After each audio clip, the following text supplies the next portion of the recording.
Je déteste aller chez le médecin. Bon, ça va que je suis rarement malade. Enfin, disons qu'à symptômes égaux, le moment où quelqu'un se dirait malade se situe là, alors que moi, ce serait plutôt par là. Mec, va consulter. Non, j'ai rien, ça va. Bon, j'y vais quand même, hein. Heureusement qu'ils existent. Personnellement, je mets les médecins dans mon top 2 des métiers les plus importants. Moi je les applaudis tous les soirs à 20h depuis 2020. Mais j'ai eu tellement de mauvaises expériences avec les médecins, vraiment, quand j'y vais maintenant, j'ai peur. Il y a par exemple cette fois en 2017 où je suis allé voir mon médecin 4 fois en 10 jours parce qu'il m'arrivait un truc pour le moins inquiétant. Alors au moins une fois par jour, à un moment aléatoire et sans raison apparente, je vais avoir énormément de mal à respirer, je vais me mettre à transpirer à grosses gouttes et mon cœur va battre ultra vite quoi, c'est... Ok, je vais vous examiner. Ça me gênait de revenir en boucle pour la même chose, mais à chaque fois il me faisait la même série d'examens et me disait que tout allait bien avec zéro explication. Tous les jours, il y a un moment où je me dis, allez, cette fois c'est la fin, mais apparemment ça va. Bon, spoiler, je faisais des crises d'angoisse. Voilà. Putain, c'est toi qui faisais ça, petit bâtard, va. Ça se trouve du cul, va. Alors le simple fait de comprendre que c'était ça m'a instantanément guéri. J'en ai plus jamais refait. Mais putain, heureusement que j'ai réussi à réfléchir tout seul, parce que c'est pas ce docteur qui m'aurait aidé. C'était un putain de cercle vicieux. Je fais une crise d'angoisse. Ça imite les symptômes d'une maladie grave. Je crois que j'ai une maladie grave. Je vais consulter le médecin pour savoir laquelle. Il ne trouve rien, donc j'ai peur, et je refais une crise d'angoisse. Je me suis limite demandé si ça l'arrangeait pas un peu que je revienne en boucle pour consulter. Mais ça encore, vas-y, c'est rien. On remonte en 2015 et je pisse du sang. Bon, je me suis renseigné de mon côté, et à mon avis c'est une grosse infection urinaire. Il paraît que c'est rare chez les hommes. Enfin, les symptômes sont là, hein. Donc il existe un risque que les bactéries remontent jusqu'au rein. Donc il me faudrait une ordonnance pour des antibiotiques. Alors je ne le savais pas encore. Là, je venais de faire tout ce que les médecins détestent. Tu te crois malin ?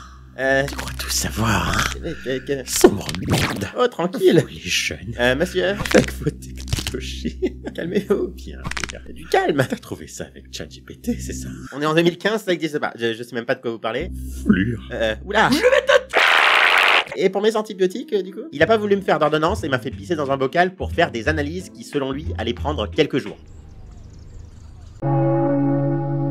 Il m'arrivait exactement ce que je lui avais décrit et ce que je voulais par-dessus tout éviter. Un truc un peu grave, une infection du rein, aussi connue sous le doux nom de pyélonéphrite. Tout ça, des frites. Le médecin débarque et c'est pas le même que la veille. Bon alors, qu'est-ce qui vous arrive? Overdose de frites? Bah, je suis venu la veille pour ce qui me semblait être une infection urinaire. Non d'un burger. Et là, je crois que c'est remonté jusqu'au rein. Nom d'une Magic Box, on ne vous a pas prescrit d'antibiotiques? Bah non, il voulait faire des analyses d'abord. À deux doses, c'est pas normal ça, on aurait dû vous prescrire d'antibiotiques. Prévenir ou guérir? Prévenir ou guérir? Prévenir, évidemment, merde, je vais faire un scandale.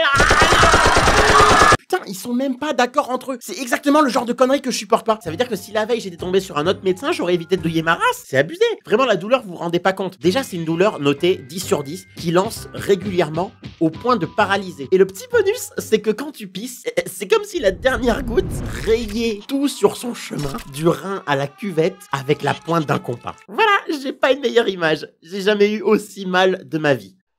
Sauf peut-être une fois, mais pendant un très court instant.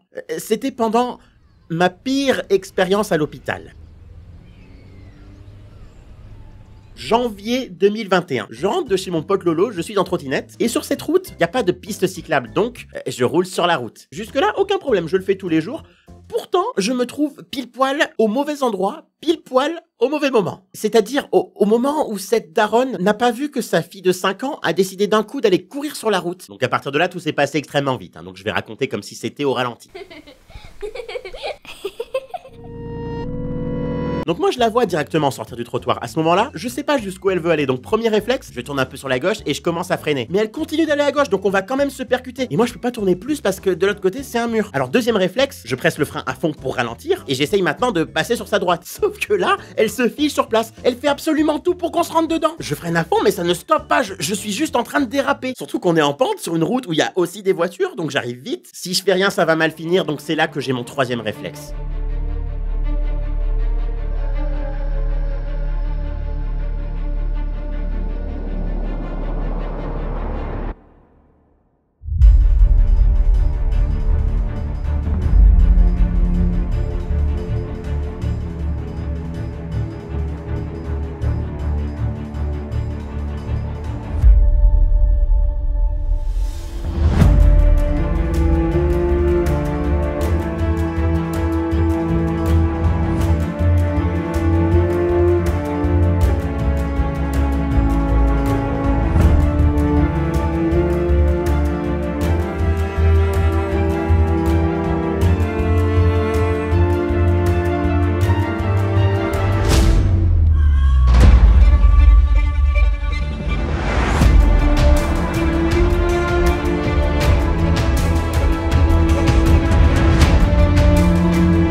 j'ai sauté de ma trottinette par-dessus la gamine. Je crois que j'ai pas réfléchi. Tu peux pas réfléchir quand tu te jettes de toi-même vers une blessure. Mon corps a juste agi tout seul pour éviter cet enfant à tout prix.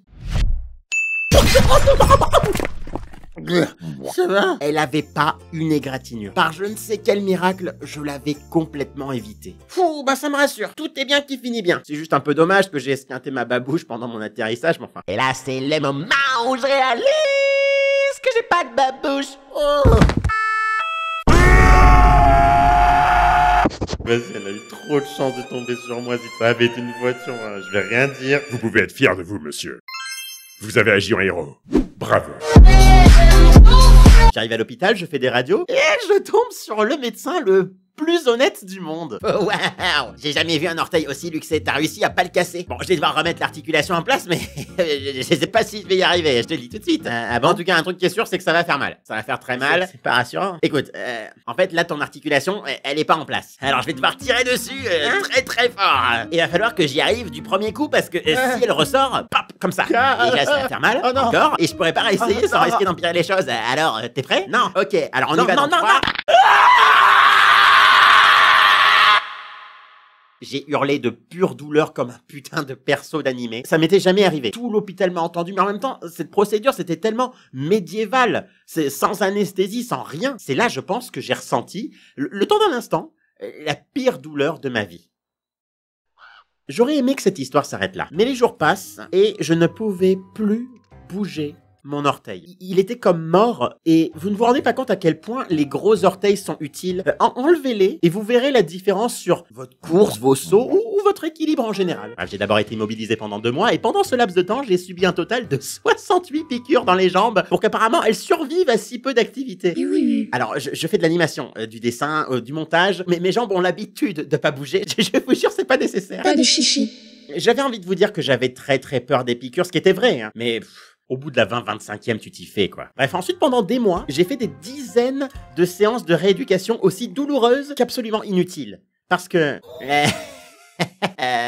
vous allez rire. Mes os et mes muscles n'étaient plus reliés entre eux. Et personne ne l'avait vu. Tu m'étonnes que le machin était paralysé. Bon, il faut opérer vite si on veut éviter que le muscle s'atrophie. Alors, le prenez pas mal. Je veux pas faire celui qui connaît tout. Je suis pas médecin, je le sais. Mais comment vous dire que ça fait 6 mois que j'ai un muscle relié à rien qui flotte dans mon pied. Donc je pense que pour le côté opérer vite, on n'est pas vraiment dans les temps. Petite croix malin, hein. Sombre merde.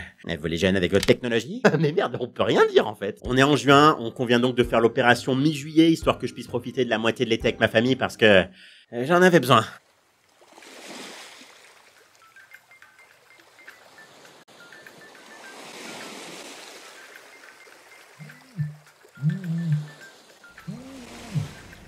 Eh oh! Eh, je te parle! Eh, t'as entendu ce que j'ai dit? On va t'euthanasier. Quoi? Anesthésier sensei. Anesthésier, excuse-moi. Putain, chaque fois. On va t'anesthésier le pied. Ok. Bon, alors tu bouges pas pendant qu'on enfonce les énormes aiguilles dans les nerfs bien sensibles de ta cheville, ok?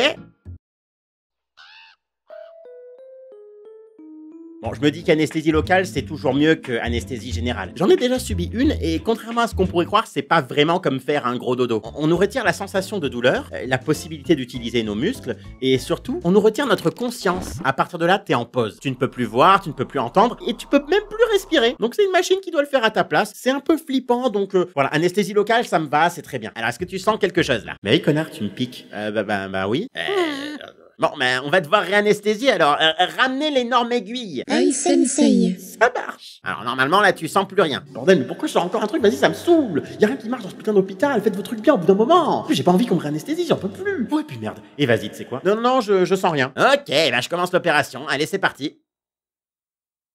Ah, c'est bon, j'ai menti, je sens tout. Bon, bah, désolé, c'est trop, on va te faire une anesthésie générale. Fais chier. Alors, le truc sympa, c'est que les 2 anesthésies locales ont fait effet après l'opération. Et j'ai pas senti mon pied pendant 2 jours. Bon, par contre, la rééducation a été longue et compliquée. En même temps, vu la gueule du muscle avec son atrophie de 7 mois, c'était pas étonnant. Mais je sentais enfin des progrès et ça faisait du bien après tout ce temps. Parce que cette histoire... Ça commençait un peu à me niquer le moral. Je suis conscient que c'est loin d'être la pire des blessures. Même la pyélonéphrite, objectivement, c'est plus grave comme truc. Mais ça m'a particulièrement touché parce que je suis un peu sportif à la base. Et de toutes les mauvaises nouvelles que j'ai reçues suite à cette blessure, il y en a une qui m'a particulièrement flingué. Bon, écoute, j'ai rattaché ton muscle, mais la rééducation va être compliquée. En plus, je te le dis de but en blanc, l'articulation est ruinée. Tu pourras toujours marcher, courir, y a pas de souci, mais tu pourras certainement pas faire de sport comme l'escalade ou le trampoline, enfin les trucs qui sollicitent beaucoup les orteils, tu vois. Mais bon, tu m'as dit que tu faisais du dessin animé, c'est ça, donc ça devrait pas changer ton quotidien. Et là, tu m'écoutes déjà plus, le son est en train de progressivement décroître, pour signifier que tu es en train d'avoir une profonde réflexion sur toi-même, qui précède une séquence musicale où on va devoir t'entraîner pour me donner tort et y arriver.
C'est important de voir le positif dans cette histoire. Déjà, j'ai pu constater que la sécurité d'un gamin devenait naturellement prioritaire en cas de danger, et je trouve ça plutôt rassurant. Ensuite, j'avais jamais fait d'escalade ou de trampoline, et je m'y suis mis uniquement parce que ce chirurgien m'avait dit que j'aurais trop mal pour faire ce genre de choses. Pourtant, j'en ai fait 2 à 4 fois par semaine pendant plus d'1 an, et en vrai, me voir progresser dans ces 2 sports, ça a été un des trucs les plus satisfaisants que j'ai jamais fait. Ça va peut-être sembler très bizarre, parce que là, ça va faire 9 ans que je vis de mes vidéos sur internet, et il y avait quasiment plus que ça dans ma vie, plus de centre d'intérêt, plus de forme physique. Alors que de base, j'ai toujours aimé me dépenser, j'ai toujours aimé faire du sport. Enfin, entre autres, j'ai fait genre 9 ans d'arts martiaux. Mais là, je m'étais juste beaucoup trop laissé aller, mais progressivement, sans m'en rendre compte, j'étais juste de moins en moins bien dans mon corps et de moins en moins bien tout court. Et je trouvais ni le temps, ni l'énergie d'enclencher un processus de changement long terme. C'est pour ça que je le dis vraiment. Je suis super heureux d'avoir eu cet accident. C'est impossible que je sois mieux aujourd'hui à cette date précise, dans un univers où je me suis pas cassé la gueule ce jour-là. Pour vous dire, après l'opération, j'étais passé sur cette machine bizarre qui donne ton âge métabolique. Et elle me donnait 41 ans.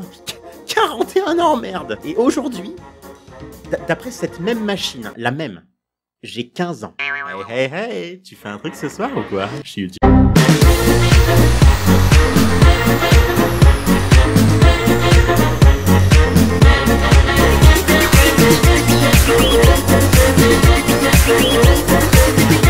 Thank you.